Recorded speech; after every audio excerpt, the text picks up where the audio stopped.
नमस्कार। दिशा इस अकादमी में आप सभी का स्वागत है।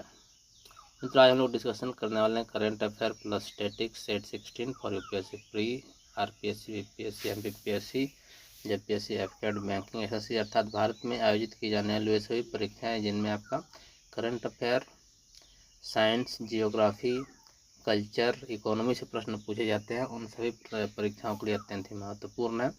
और ये खासकर यूपीएससी प्री 2025 और स्टेट पीसीएस जो 2024 और 2025 में आयोजित किए जाएंगे उन सभी के लिए महत्वपूर्ण हो सकते हैं। तो पहला प्रश्न है आज का, शिक्षा की वार्षिक स्थिति रिपोर्ट 2023 बियॉन्ड बेसिक्स के संबंध में निम्नलिखित में विचार करें। तो इसमें पहला कथन है, बेसिक ASER सर्वेक्षण 3 से 16 वर्ष की आयु के बच्चों के संदर्भ में प्री स्कूल और स्कूल में नामांकन के बारे में जानकारी एकत्र करता है। यह कथन आपका सही है। दूसरा कथन है, बियॉन्ड बेसिक सर्वेक्षण में 14 से 18 वर्ष की आयु के युवाओं की गतिविधियों, जागरूकता, क्षमताओं और आकांक्षाओं पर केंद्रित है। तो दूसरा भी कथन आपका सही है। तीसरा कथन है, इस रिपोर्ट की शुरुआत वर्ष 2010 में हुई थी। तो तीसरा कथन आपका गलत है, क्योंकि इस रिपोर्ट की शुरुआत 2010 में नहीं बल्कि 2005 में हुई थी। क्वेश्चन में पूछा जाए उपरोक्त में से कितने कथन सत्य हैं, तो 2 कथन सत्य हैं। ऑप्शन नंबर बी इस प्रश्न का सही आंसर हो जाएगा। देखिए, इस प्रकार के प्रश्नों में आपको सत्य कौन सा कथन सत्य है, कौन सा कथन असत्य है, इसके बारे में आपको एकदम श्योर जानकारी होनी चाहिए। जब तक श्योरिटी नहीं होगी तब तक आप उसको जो है अच्छी तरीके से अटैम्प्ट नहीं कर पाएंगे। अगला प्रश्न की ओर बढ़ते हैं। प्रश्न संख्या 2। प्रश्न संख्या 2 में पूछा जा रहा है, एनर्जी, एनवायरनमेंट एंड वाटर ने decoding India changing monsoon pattern report जारी किया है। इस संबंध में निम्न कथनों पर विचार करें। पहला कथन है, यह रिपोर्ट 1982 से लेकर 2022 तक के मौसम संबंधी डाटा का विश्लेषण करती है। बिल्कुल पहला कथन आपका सही है। दूसरा कथन है, यह उत्तर भारत मौसम विज्ञान विभाग ने रिकॉर्ड किया था। तो दूसरा कथन भी आपका सही है। तो इसमें देखिए जो बताया गया है कि 1982 से 2022 तक मौसम में किस प्रकार से परिवर्तन हो रहे हैं, किस प्रकार वर्षा हो रही है, किस प्रकार तापमान में बढ़ोतरी हो रही है, कब घट रही है वर्षा, मतलब जलवायु परिवर्तन, विशेष करके जो जलवायु परिवर्तन है, क्लाइमेट चेंज, उसके संबंध में ये रिपोर्ट है। तो इसको जरा आप ध्यान रखेंगे। दोनों ही कथन आपका सत्य है। क्वेश्चन नंबर बी इस प्रश्न का क्वेश्चन नंबर सी इस प्रश्न का सही आंसर हो जाएगा। 1 और 2 दोनों ही कथन आपका जो इसमें सत्य है। प्रश्न संख्या 3 में पूछा जा रहा है, भारत में मानसून के संबंध में निम्न कथनों पर विचार करें। पहला कथन है, दक्षिण पश्चिम मानसून भारत के वार्षिक वर्षा में 60% का योगदान करता है। तो पहला कथन आपका गलत है। देखिए, भारत में दक्षिण पश्चिम मानसून से ही वर्षा होती है, लेकिन उसका वार्षिक वर्षा में योगदान 60% नहीं बल्कि 75% है। इसको जरा आप ध्यान रखेंगे। दूसरा कथन, उत्तर पूर्वी मानसून की वार्षिक वर्षा में 20% का योगदान देता है। तो दूसरा कथन भी आपका गलत है, क्योंकि उत्तर पूर्वी मानसून का भारत की वार्षिक वर्षा में योगदान 20% न होकर 11% है। इसको आप जरा ध्यान रखेंगे। तो कथन नंबर 1 और कथन नंबर 2 आपका गलत हो गया। तीसरा कथन है, दक्षिण पश्चिम मानसून की उत्पत्ति तिब्बत के पठार पर तीव्र निम्न दाब प्रणाली का विकास होने के कारण होती है। तीसरा कथन आपका सही है। चौथा कथन है, उत्तर पूर्वी मानसून साइबेरिया और तिब्बत के पठार पर निर्मित होने वाले उच्च दाब सेल के कारण इसकी उत्पत्ति होती है। तो चौथा भी कथन आपका सही है। तो 3 और 4 से है। क्वेश्चन पूछा है उपरोक्त में से कितने कथन सत्य हैं, तो 2 कथन आपका सत्य है। तो ऑप्शन नंबर बी इस प्रश्न का सही आंसर हो जाएगा। प्रश्न संख्या 4, इसमें पूछा जा रहा है, हाल ही में सुर्खियों में रहा गुरुवायूर मंदिर के संबंध में गलत विकल्प का चयन करें। तो ऑप्शन नंबर ए है, इस मंदिर को दक्षिण भारत के द्वारका के नाम से जाना जाता है।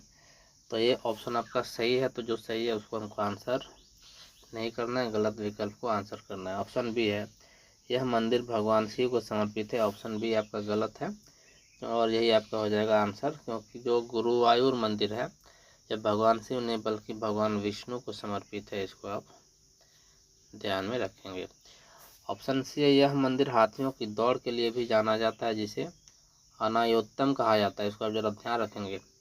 अनायोत्तम जो शब्द है इसको आप याद रखेंगे, ये हाथियों की दौड़ से संबंधित है। ऑप्शन डी, इस मंदिर में भगवान गुरु वायुरप्पन की पूजा की जाती है, जो भगवान कृष्ण का बाल रूप है। बिल्कुल, ऑप्शन डी भी आपका सही है। तो इसका सही आंसर ऑप्शन नंबर बी। प्रश्न संख्या 5 की ओर बढ़ते हैं। प्रश्न संख्या 5 में पूछा जा रहा है, पक्के पागा हॉर्नबिल फेस्टिवल के संबंध में निम्नलिखित कथन पर विचार करें। पहला कथन है, इस फेस्टिवल का संबंध अरुणाचल प्रदेश से है। पहला कथन आपका सही है। दूसरा कथन है, इसका आयोजन पक्के टाइगर रिजर्व में हॉर्नबिल के संरक्षण में किया जाता है। ये भी आपका सही है। तीसरा कथन है, हॉर्नबिल के संरक्षण में नीसी जनजाति का योगदान अत्यंत ही महत्वपूर्ण है। बिल्कुल, तीसरा भी आपका सही है। तो क्वेश्चन पूछा जा रहा है, उपरोक्त में से कितने कथन असत्य हैं? तो एक भी कथन असत्य नहीं है।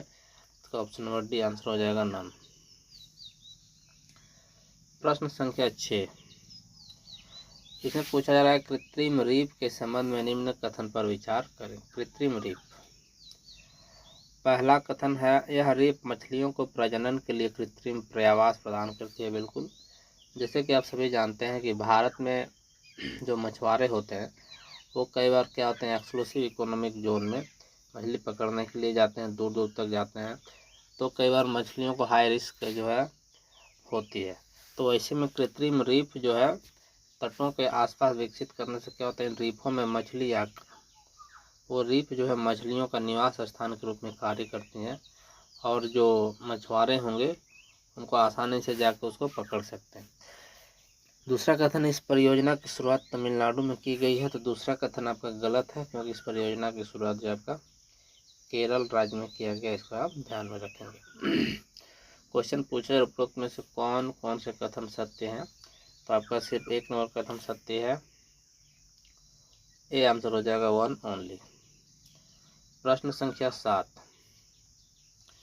इसमें पूछा जा रहा है, इम्फाल नदी के संदर्भ में गलत विकल्प का चयन करें। गलत विकल्प मतलब देखिए, इसमें जो कथन दे रखे हैं इन कथन को पहले हम लोग पढ़ेंगे और यहाँ से आपका असत्य कथन जो है उसको आंसर करना है। तो एक नंबर है, यह मणिपुर के मध्य मैदानी भाग में बहती है। बिल्कुल, पहला कथन आपका सही है। दूसरा कथन है, यह नदी लिलोंग नामक स्थान पर इरिल नदी से मिलती है, इसके बाद इसे मणिपुर नदी के नाम से जाना जाता है। दूसरा कथन भी आपका सही है। तो क्वेश्चन पूछा जाए, उपरोक्त में से कौन कौन से कथन असत्य हैं? तो दोनों ही कथन आपका सत्य है। तो आंसर रहेगा D, none of the above. प्रश्न संख्या 8 में पूछा जा रहा है, निम्न में से कौन सी संस्था डिजीज एक्स पर सत्र आयोजित करेगा? डिजीज एक्स ये अत्यंत ही महत्वपूर्ण है। यह सत्र इसलिए आयोजित किया जा रहा है ताकि कोरोना जैसी जो महामारी आने वाले भविष्य में हमें देखने को मिलेंगी उनसे हमको आसानी से राहत मिल सके। तो इसका सही आंसर हो जाएगा ऑप्शन नंबर ए, विश्व आर्थिक मंच, वर्ल्ड इकोनॉमिक फोरम ने जो है डिजीज सत्र आयोजित करने का जो है निर्णय लिया है। इसको जरा आप ध्यान रखेंगे। और एक चीज़ मैं इसमें बता दूं, जो विश्व स्वास्थ्य संगठन है यह इसका आयोजन नहीं कर रहा है, इसको आप खास तौर से ध्यान रखेंगे। प्रश्न संख्या 9 में पूछा जा रहा है, एक शोध के अनुसार जलवायु परिवर्तन के कारण ग्रीनलैंड के हिम चादर में पहले की तुलना 20% की कमी आई है।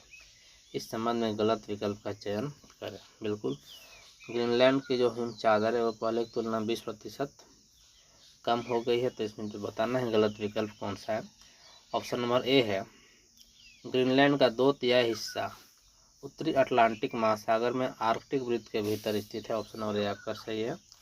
ऑप्शन बी है, कनाडा, आइसलैंड और अमेरिका इसके पड़ोसी हैं।